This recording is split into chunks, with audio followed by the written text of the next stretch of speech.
লোকসভার south gate থেকে রোহিঙ্গা মুক্ত ভোটার তালিকার দাবিতে পায়ে হেঁটে চিফ ইলেকশন অফিসারের যে অফিস অফিস সেখানে উপস্থিত হলেন। Silent please. আমরা 50 জন বিজেপি এমএলএর সাথে সাথে পার্টির পক্ষে যিনি সমন্বয় করেন শিশির বাজোরিয়া, তিনি আমাদের সঙ্গ দিলেন ইলেকশন অফিসের। আমরা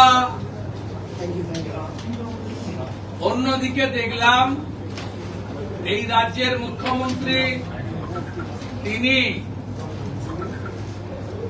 রোহিঙ্গাদের যাতে প্রোটেকশন দেওয়া যায় সেজন্য একটি ব্যর্থ মিছিল করলেন। মিছিলে জনগণের উপস্থিতি বা স্বতঃস্ফূর্ততা ছিল না বলে রণে ভঙ্গ দিয়ে বললেন, করে 21 তারিখে বলবো, ডিম ভাত খাইয়ে আজকে আর কিছু বলছি না। আপনারা জানেন ইতিমধ্যে সংবাদ মাধ্যমে এসে গেছে বিহারে লক্ষ লক্ষ অবৈধ অনুপ্রবেশকারী রোহিঙ্গাদের নাম পাওয়া গেছে, যারা মূলত বাংলাদেশ এবং নেপাল বর্ডার দিয়ে পশ্চিমবঙ্গ হয়ে বিহারে ঢুকেছেন। শেষ প্রেস নোটে ইলেকশন কমিশন অফ ইন্ডিয়া বলেছে 86.05% বাড়ি বাড়ি ভোটার তালিকায় যে স্পেশাল সমীক্ষা সে কাজ তারা শেষ করেছে। মমতা বন্দ্যোপাধ্যায়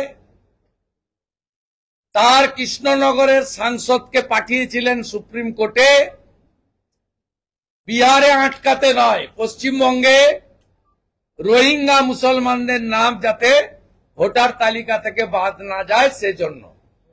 সুপ্রিম কোর্ট সব দেখে শুনে বুঝে স্থগিতাদেশ দেয়নি। আমরা আজকে এখানে এসেছি 7 সেকেন্ডের মতো আনসারুল বাংলার প্রতিনিধি, যা কয়েক মাস আগে মুর্শিদাবাদের হরিহর পাড়ায় খাজেরি মাদ্রাসা থেকে গ্রেপ্তার হয়েছে, 3 বার তৃণমূলকে ভোট দিয়েছে, সেই রকম লক্ষ লক্ষ রোহিঙ্গাদের নাম বাদ দিতে হবে। মুখ্যমন্ত্রী বলছেন বিএসএফ এর দায়িত্ব। আপনি বিএসএফ কে 540 কিলোমিটার জায়গা জমি দেননি কেন?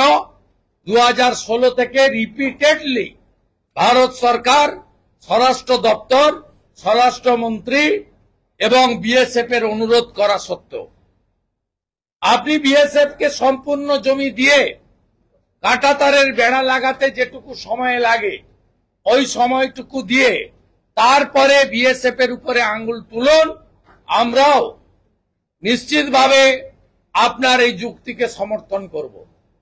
আপনি আপনার সরকার পশ্চিমবঙ্গে ডেমোগ্রাফি বদলে দিয়েছে, শুধু পশ্চিমবঙ্গে নয়, যত ভুয়া আধার কার্ড এপিক কার্ড ধরা পড়েছে উড়িষ্যাতে, ছত্তিশগড়ে, দিল্লিতে, হরিয়ানাতে, সব জায়গায় দেখা গেছে পশ্চিমবঙ্গে জাল বার্থ সার্টিফিকেট, জাল আধার কার্ড, জাল এপিক কার্ড, সাপ্লাই লাইন এবং হাব হচ্ছে ওয়েস্ট বেঙ্গল। একটা গোসাবার একটা গ্রাম পঞ্চায়েতের কর্মী উত্তম সর্দার, তিনি একটা গ্রাম পঞ্চায়েতে 3,500 বার্থ সার্টিফিকেট দিয়েছেন, ইচ 2000 রুপিজ বিনিময়ে। পশ্চিমবঙ্গের অবস্থা কোন জায়গায় গেছেন দেখুন। পপুলেশন গ্রোথ, জাতীয় গড় আর পশ্চিমবঙ্গের গড় দেখুন। জাতীয় গড়ের থেকে পশ্চিমবঙ্গের গ্রোথ লাস্ট সেন্সাস 2011 10% বাড়ানো, আর ভোটার তালিকা 16 থেকে 25 কি অবস্থা করেছেন দেখুন। ভোটার তালিকা মেখলিগঞ্জ 2014 থেকে 24 মানে খালার আমলে 24.77% ইনক্রিজ।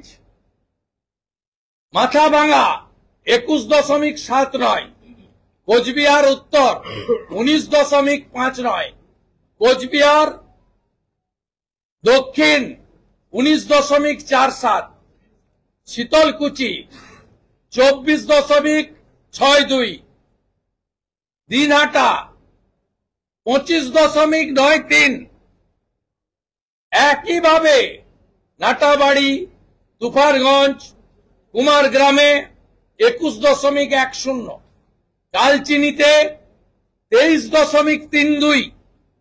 দেখুন এই ভোটার লিস্টের গ্রোথ দেখুন। জাতীয় গ্রোথ 7%, 9টি বাংলাদেশ বর্ডার ডিস্ট্রিক্টে এভারেজ গ্রোথ 20 থেকে 30%। এমনকি কলকাতার পাশে Rajarhat, new town, Kasba,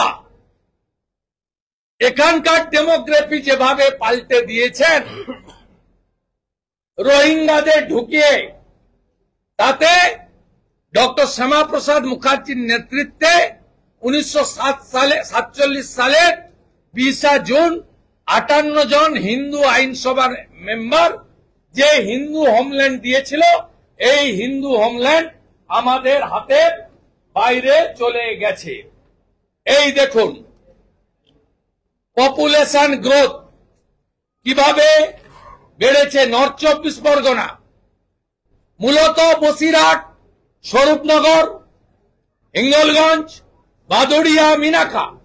south 24 Pargana 18.20, মূলত ক্যানিং, ভাঙড়, গোসাবা, কুলতলি, জয়নগর, সাগর, পাথর প্রতিমা, ফলতা, মগরাহাট, মেটিয়াবুরুজ।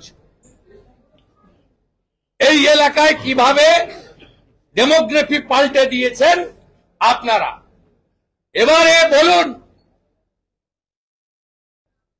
বলুন পশ্চিমবঙ্গ বাঁচবে না, শেষ হয়ে যাবে। 540 কিলোমিটার বর্ডারে ফেন্সিং নেই, জমি আপনি দেননি, জমি ডাইরেক্ট অধিগ্রহণ ভারত সরকার করতে পারে না।